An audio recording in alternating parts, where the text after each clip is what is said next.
Page 9, Trills and Frills. A trill, that's what this lesson is about, is another type of ornament. We've had grace notes before, now we got trills. A trill is when you have two notes next to each other in the key or whatever. They're an interval of a second apart that alternate back and forth between them. For instance, I can take, let's take C major, it's all the white keys. So any two notes next to each other, if I alternate between them, that's a trill. That could be a half step. I could go here. That's still a trill. But if I go more than that, here, that's not a trill. It's something else. We'll get to that later. A trill is where the notes next to each other. They've been around a long time. You see, in piano, it's a percussive instrument. It's like harpsichord or clavichord or whatever they had. When you play a note, it immediately just dies away. You can't sustain the note. It's just going to die away on its own. See, an organ or a wind instrument or something, they can sustain a note indefinitely. A piano can't. So one of the things a trill does, it does multiple things, is it allows us to give the illusion of sustaining the note. We just play it and the next note, a note next to it, indefinitely. You just keep going. As far as the fingering form goes, about any two fingers will do it. Most common is probably 2 and 3. You do 1 and 3. Here. You do any of the 2 and 4, 2 and 3, 3 and 4, 3 and 5. That's a little awkward. You can go 3 and 5, 4 and 5. In theory, use any two fingers, but normally we would use 2 and 3 most of the time. Here. Don't have to. It depends on the music and what comes before it or after it. You may have to change the fingering. There's even a fingering list used to use 4. I could do 4, 1, 2, 3. You can use 4 fingers on a trill. But you have to try and make them even or something.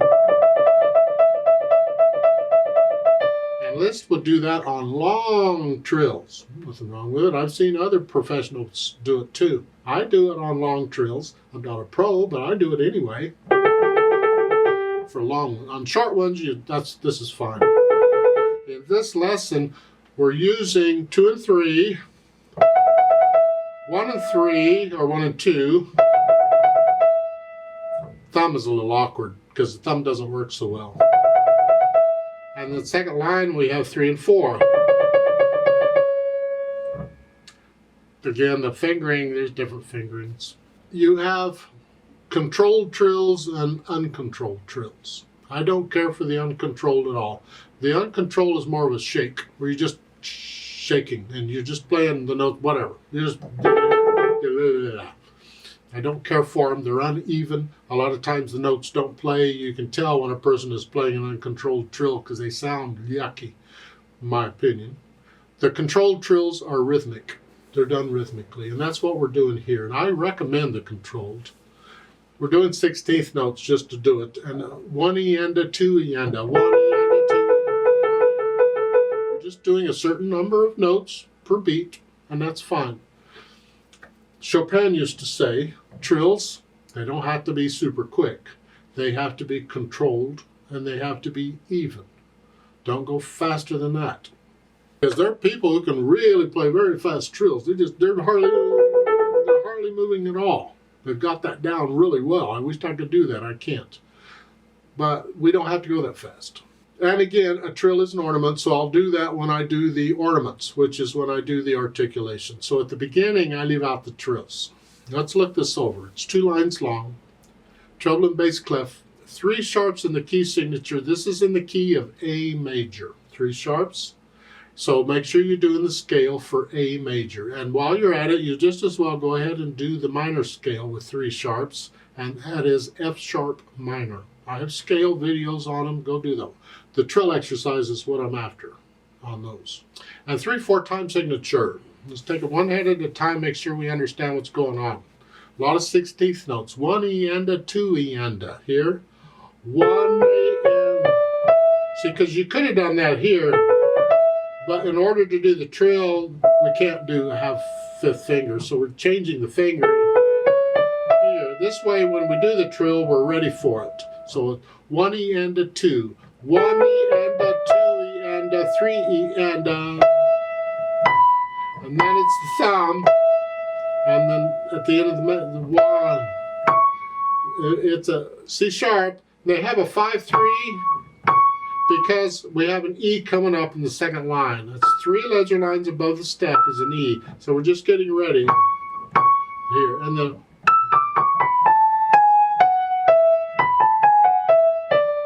if you're doing the E major scale, this is easy here. And then I do the grace notes later too. Left hand's just broken chords. The A chord, the 5/7 chord, G. Second line, second major, come down.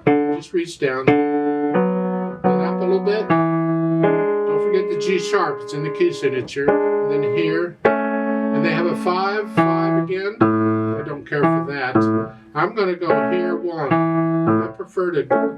I prefer that move. It's a personal thing. You can use the fingering in the book if you'd rather. Then we put the hands together and see what happens. It's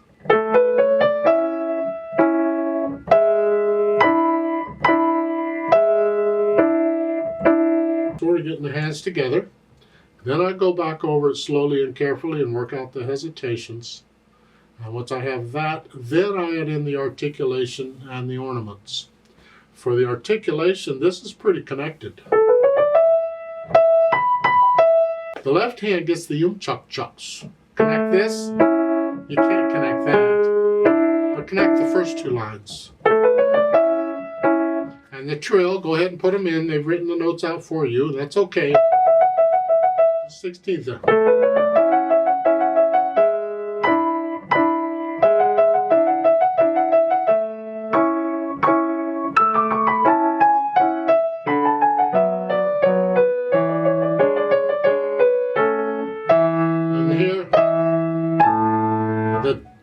Again, the grace notes, people don't agree on how they're played. You do it as whatever your teacher tells you to do, but I do them on the beat. Here. And they have staccatos there in the left hand.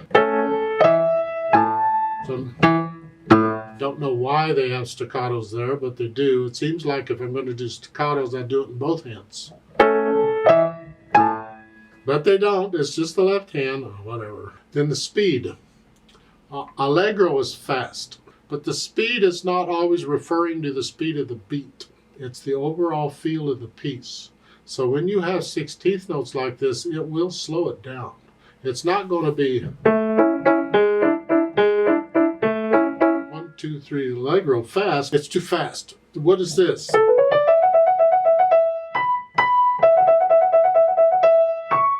How fast can you play the trills correctly? And that's your Allegro for now. Well,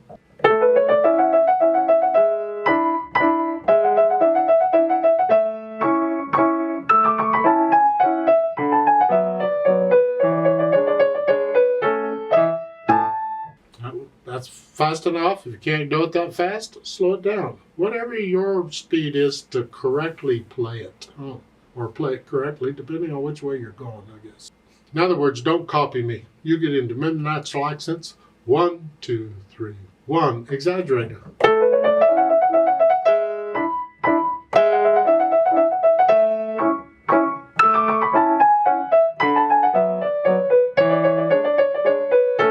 Accent. 1, 2, 3. I'm exaggerating them so you can hear them better, but really you feel this. Let's play this together very slowly and check the notes and the rhythms. I'll give us 3 counts. Even 1 hand at a time if you need to for a while. That's fine.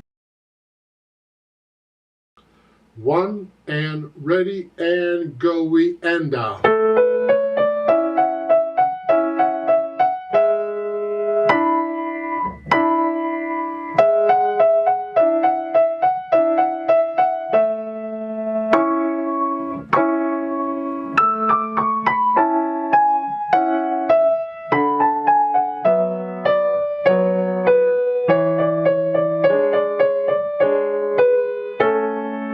Thank you.